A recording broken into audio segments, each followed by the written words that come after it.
সকলোকে জয়গুৰু। আচাৰ্যদেৱৰ আশীৰ্বাদ লৈ যদি কোনো কাম কৰা যায় তেন্তে সেই কামৰ কেতিয়াও বিফলতা নাথাকে আৰু সেই কামত সদায় সফলতা পোৱা যায়, কাৰণ তাত গুৰুৰ এটা আশীৰ্বাদ থাকে। আৰু আশীৰ্বাদৰ অৰ্থ হৈছে অনুশাসনবাদ, অৰ্থাৎ আমি কেনেদৰে চলিব লাগে আৰু কেনেদৰে সেই বিষয়টোৰ ওপৰত আমি গুৰুত্ব আৰোপ কৰি আগুৱাই যোৱাটোৱেই ঠাকুৰৰ ইচ্ছা।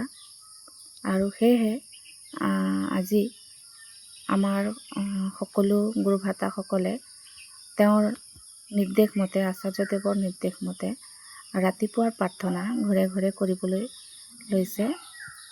প্ৰত্যেক ঘৰত গৈ যাতে আমি প্ৰাৰ্থনাখিনি কৰিব পাৰোঁ আৰু আমিও শিকিব পাৰোঁ ভালকৰে দৰে, আৰু নিজে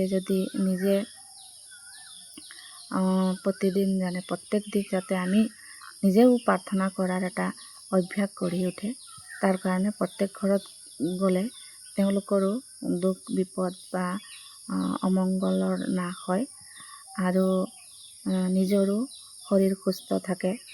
আজিকালি বহুত বেমাৰ আজাৰ চলি আছে আৰু এই বেমাৰ আজাৰ যদি আমি নিজৰ শৰীৰটোক সুস্থ কৰি ৰাখোঁ, সোনকালে উঠোঁ আৰু দুখোজ আগুৱাই যাওঁ বা এখন পৰিয়ালৰ ঘৰত গৈ বহি ৰাতিপুৱাৰ প্ৰাৰ্থনা ভাগ কৰোঁ, তেন্তে নিজৰ শৰীৰটো ভাল থাকে।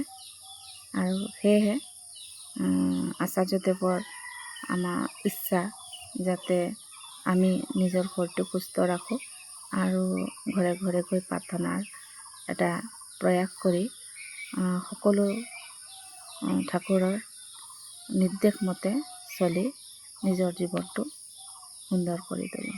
জয় গুৰু।